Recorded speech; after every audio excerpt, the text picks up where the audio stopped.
Hola a todos, bienvenidos a un nuevo vídeo de R para muy principiantes, en el que hablaremos sobre cómo hacer gráficos básicos en R.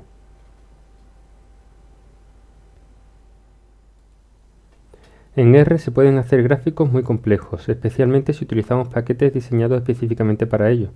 Pero vamos a empezar poco a poco, sin cargar ningún paquete, porque muchos de los comandos que aprendamos nos servirán de base para manejar con más soltura los gráficos complejos. Empezamos creando el vector X con 10 valores. Aquí tenemos los valores, en la consola podemos verlo. El vector Y, ya hemos aprendido en vídeos anteriores cómo crear este tipo de vectores. Luego vamos a crear un vector Z que tendrá repetida 5 veces el valor A y otras 5 veces el valor B. En la fórmula de repeticiones la hemos visto también en vídeos anteriores, aunque esta en concreto no. Aquí se especifica mediante un segundo vector el número de veces que queremos que se repita el primer comando o el primer valor del vector anterior y también el segundo valor del segundo vector nos indicará cuántas veces queremos que se repita la B. Lo creamos y aquí lo podemos ver, 5 veces la A y 5 veces la B. También aprendimos en vídeos anteriores a crear data frame, en este caso le vamos a nombrar al data frame df y tendrá los vectores x, y y z. Le decimos a R que nos lo enseñe y aquí los tenemos, x, y y z con los valores que le hemos dado según los vectores que habíamos definido. El primer comando que aprendemos en este vídeo es el de x11 y paréntesis. Con este comando vamos a decirle a R que nos abra una ventana o un dispositivo que también le llama, que no es más que una ventana para hacer representaciones gráficas. Lo tenemos aquí, la ventana. Vamos a recoger un poquito el RStudio y empezamos creando un scatterplot, que es una distribución de datos según los valores que hemos definido en X y en Y. Con el comando plot, paréntesis, X, Y, tenemos el primero de los gráficos que vamos a estudiar. Como veis, lo que hace es emparejar los datos, los valores de cada vector, 3 con el 15, el 3,45, 5,44, 3,15, 3,45, 5,44 y va creando los puntos en las coordenadas esas. También podemos crear el mismo plot, el mismo gráfico, a partir del data frame que habíamos formado anteriormente, escribiendo df, el símbolo de dólar, como habíamos visto anteriormente en vídeos anteriores, y el nombre de la variable. Definimos de dónde vamos a sacar los datos. Al ejecutarlo vemos que el gráfico no varía, simplemente lo que varía es la leyenda de los ejes X e Y, que ahora le he dado el nombre de la manera en la que hacemos referencia a los datos en el data frame.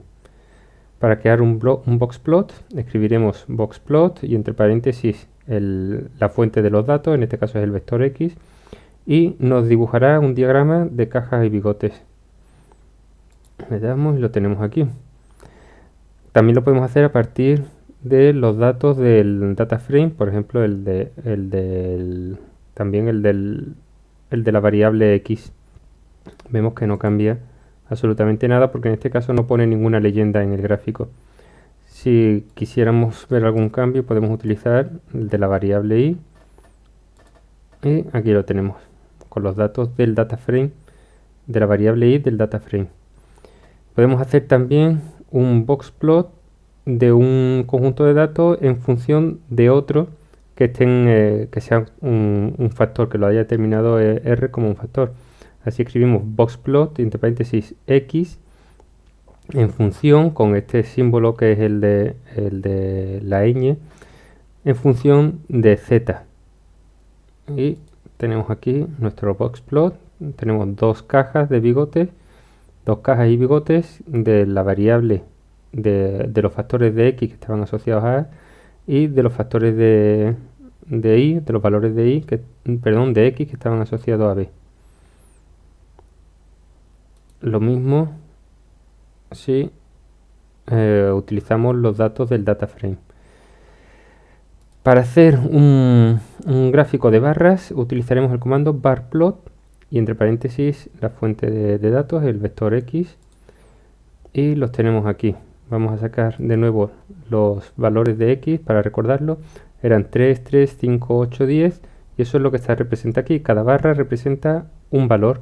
3, 3, 5, 8, 10 y así con todos los valores del vector.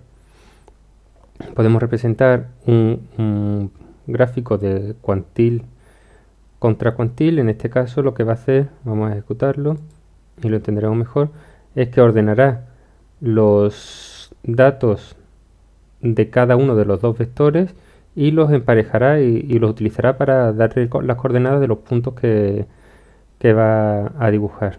Si, por ejemplo, vamos a buscar los de y, aquí vemos que el primer punto es el 3, 15, el segundo es el 3, será 16, empareja el valor más pequeño de x con el primero más pequeño de y, 3 con 15, el segundo más pequeño que es el 3 con el segundo más pequeño de la y que es el 16, el tercer punto está definido por las coordenadas 4, 23 seguramente, lo vemos 4 es el tercer valor más pequeño del vector x y pues el 22 es el tercero más pequeño del vector y así los va emparejando y va sacando el qqplot, ¿no? El quantile plot.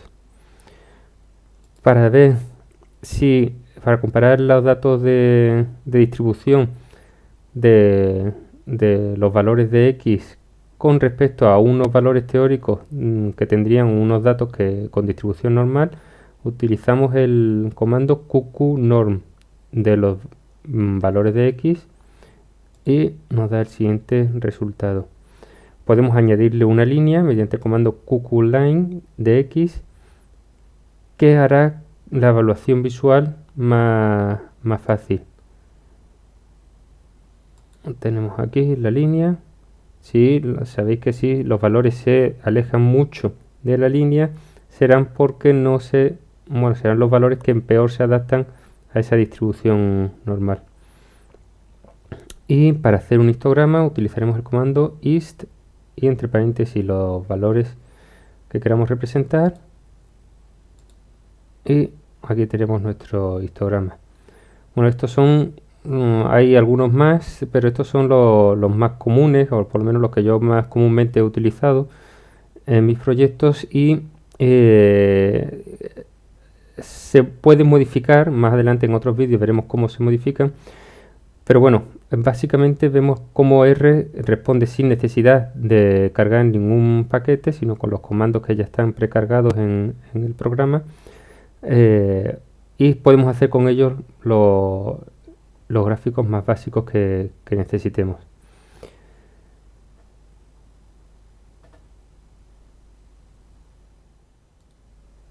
Con este vídeo nos hemos introducido en el campo de la gráfica, al que seguramente le dedicaremos muchas más sesiones. Espero que os haya resultado interesante y muchas gracias por estar ahí.